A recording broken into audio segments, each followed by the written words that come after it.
नारायणं नमस्कृत्य नरं चैव नरोत्तमं देवीं सरस्वतीं व्यासं ततो जयमुदीरयेत्। सैदानन्दरूपाय विश्वोत्पत्त्यादिहेतवे तापत्रय विनाशाय श्रीकृष्णाय वयं नमः। आज परम पवित्र हरिवासर व्रत है। आज इसी व्रत के बारे में आप जानकारी देंगे और साथ ही श्री मंदिर में भगवान के विग्रह का दिव्य दर्शन भी करेंगे। आज फाल्गुन मास की एकादशी है और इस एकादशी के व्रत की क्या विधि है उसी के बारे में और इसकी क्या कथा है उसी के बारे में आपको बताएंगे। अन्य एकादशियों की तरह इस एकादशी में भी ब्रह्म मुहूर्त में उठ करके भगवान नारायण का षोडशोपचार पूजन करते हुए भगवान को पूजन करते हुए भगवान को भांति भांति के नाना प्रकार के फलों का भोग, भांति भांति के फूलों से इस भगवान का श्रृंगार और तत्पश्चात भगवान की आरती और भगवान के अष्टाक्षर और द्वादक्षर मंत्रों का जाप इस एकादशी में बड़ा महात्म्य है। और साथ ही प्रत्येक एकादशी की तरह इस एकादशी में भी रात्रि जागरण का इसका बड़ा महत्व है। रात्रि जागरण का क्या फल मिलता है इस कथा में भी आता है और क्या इसकी क्या कथा है इसी के बारे में आज चर्चा करेंगे। धर्मराज युधिष्ठिर को ये कथा भगवान श्री कृष्ण सुना रहे हैं और मानधाता राजा को वशिष्ठ जी इस कथा सुना रहे हैं। तो मानधाता जी वशिष्ठ से कहते हैं कि हे भगवान, हे वशिष्ठ जी, यदि आप मुझ पर कृपा करें तो किसी ऐसे व्रत की कथा करिए जिससे मेरा कल्याण हो। और यही प्रश्न धर्मराज युधिष्ठिर भी भगवान से कह रहे हैं कि हे भगवान, फाल्गुन मास के कृष्ण शुक्ल पक्ष की एकादशी का क्या नाम है, उसकी क्या विधि है, उसमें इसका व्रत का की क्या कथा है। तो भगवान श्री कृष्ण कह रहे हैं इसी बारे में तुम्हें एक प्रसंग सुनाता हूँ, मानधाता और वशिष्ठ ऋषि का जो संवाद है। तो मानधाता जी बोले कि हे वशिष्ठ जी, यदि आप मुझ पर कृपा करें तो किसी ऐसे व्रत की कथा कहिए जिससे मेरा कल्याण हो। तो महर्षि वशिष्ठ जी बोले, हे राजन, सब व्रतों में उत्तम और अंत में मोक्ष को देने वाली आमर की एकादशी के व्रत का मैं तुम्हें वर्णन करता हूँ। यह एकादशी फाल्गुन मास के शुक्ल पक्ष में होती है। इस व्रत को करने से समस्त पाप नष्ट हो जाते हैं। इसका व्रत का फल 1000 गौदान के फल के बराबर है। ये जो आमल की एकादशी है इसे रंग भरी एकादशी भी कहते हैं। इसी दिन काशी में भगवान भोलेनाथ को रंग चढ़ता है और बांके बिहारी में भगवान को होली का श्रृंगार किया जाता है, होली का रंग चढ़ता है। इसलिए इसे रंग भरी एकादशी भी कहते हैं। इस व्रत का फल कहते हैं 1000 गौदान के फल के बराबर है।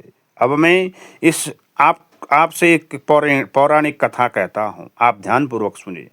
एक वैदिष्ट नाम का नगर था जिसमें ब्राह्मण, क्षत्रिय, वैश्य और शूद्र चारों वर्ण आनंद सहित रहते थे। उस नगर में सदैव वेद ध्वनि गूंजा करती थी तथा पापी, दुराचार्य तथा नास्तिक उस नगर में कोई नहीं था। उस नगर में चैत्ररथ नाम का चंद्रवंशी राजा राज्य करता था। वह अत्यंत विद्वान तथा धर्मी था। उस नगर में कोई भी व्यक्ति दरिद्र व कंजूस नहीं था। सभी नगरवासी विष्णु भक्त थे और बाल वृद्ध सभी स्त्री पुरुष एकादशी का व्रत किया करते थे। एक समय फाल्गुन मास के शुक्ल पक्ष की आमल की एकादशी आई। उसने राजा, प्रजा तथा बाल वृद्ध सब ने हस्तपूर्वक व्रत किया।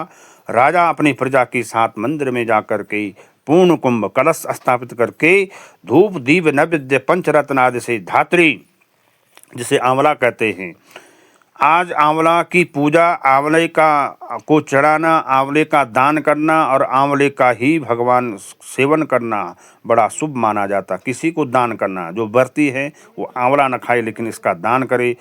आंवले के पेड़ की पूजा आज बहुत ही शुभ मानी जाती है।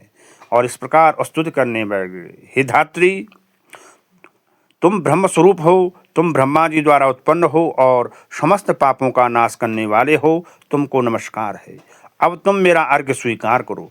तुम श्री रामचंद्र जी के द्वारा सम्मानित हो। मैं आपकी प्रार्थना करता हूँ अथवा आप मेरे समस्त पापों का नाश करो। उस मंदिर में सब ने रात्रि को जागरण किया।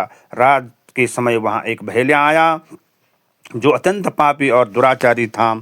वह अपने कुटुंब का पालन जीव हत्या करके क्या करता था। भूख और प्यास में अत्यंत व्याकुल वह बहेलिया इस जागरण को देखने के लिए मंदिर के कोने में बैठ गया और विष्णु भगवान तथा एकादशी की कथा सुनने लगा। इस प्रकार अन्य मनुष्यों की भांति उसने भी सारी रात जागरण में बिता दी और घर चले गया।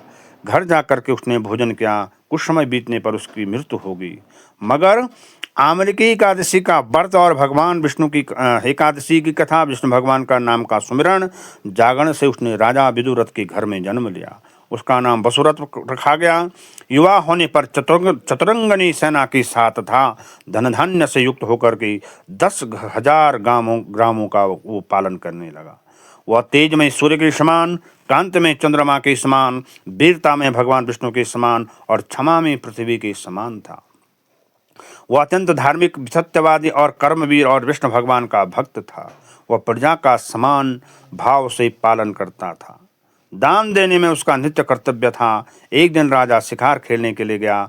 दैव योग से वो मार्ग भूल गया और दिशा ज्ञान न रहने के कारण उसी वन में एक वृक्ष के नीचे सो गया। थोड़ी देर बाद पहाड़ी मरीच वहां आए और राजा को देकर के मारो मारो शब्द करते हुए राजा की ओर दौड़े। मलेच्छ कहने लगे कि इस दुष्ट राजा के ने हमारे माता पिता, पुत्र पौत्र आदि अनेक संबंधियों को मारा है तथा देश से निकाल दिया है, अतः इसको अवश्य मारना चाहिए। ऐसा कह करके वे मलेच्छ उस राजा को मारने दौड़े और अनेक प्रकार के अस्त्र शस्त्र उसके ऊपर फेंके। वे सब अस्त्र शस्त्र राजा के शरीर पर गिरते ही नष्ट हो जाते। उनका वार पुष्प के समान प्रतीत होता। उन मलेच्छों के अस्त्र शस्त्र उल्टा उन्हीं पर प्रहार करने लगे, जिससे वे मूर्छित होकर के गिरने लगे। उसी समय एक और आश्चर्यजनक वहाँ पे घटना होती है कि राजा के शरीर से एक दिव्य स्त्री उत्पन्न हुई। वह स्त्री अत्यंत सुंदर होते भी उसकी भ्रुकुटी टेढ़ी थी। उसकी आंखों में लाल लाल अग्नि निकल रही थी, जिससे वह दूसरे काल के समान प्रतीत होती थी।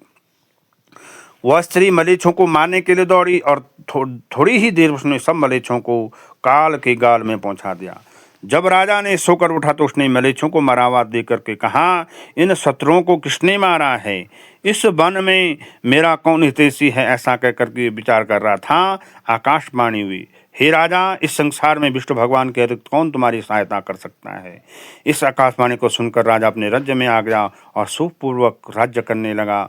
महर्षि वशिष्ठ बोले, हे राजन, यह आमलकी एकादशी का व्रत का प्रभाव था। जो मनुष्य इस आमलकी एकादशी का व्रत करते हैं वे प्रत्येक कार्य में सफल होते हैं और अंत में भगवान विष्णु के लोक को जाते हैं। आमलकी एकादशी में भगवान विष्णु का षोडशोपचार पूजन विधि पूर्वक से करने से और आंवले के वृक्ष में स्वयं भगवान का वास होता है। आंवले के वृक्ष की पूजा, आंवले का दान, आंवले का सेवन और आंवले के ही द्वारा भगवान को भोग लगाना आज अत्यंत ही शुभ फलदायक रहता है। इसमें होलाष्टक भी लगे हुए हैं। इसमें भगवान को रंग चढ़ता है आज, और साथ में काशी के कोतवाल भगवान श्री काशी में भगवान भोलेनाथ को भी रंग चढ़ता है, इसलिए इसे रंग भरी एकादशी भी कहते हैं। आप सबको एकादशी व्रत की बहुत बहुत शुभकामनाएं। साथ में होली के पर्व की भी बहुत बहुत शुभकामनाएं। आपके सभी के जीवन में हमेशा मंगलमय बना रहे सभी का जीवन और भगवान की अहेतु कृपा बनी रहे। आइए इस कथा के साथ भगवान के दिव्य दर्शनों का भी लाभ प्राप्त करें। श्री कृष्ण गोविंद हरे मुरारी, हे नाथ नारायण वासुदेवा।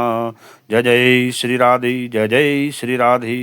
बोल बांकी बिहारी लाल की जय।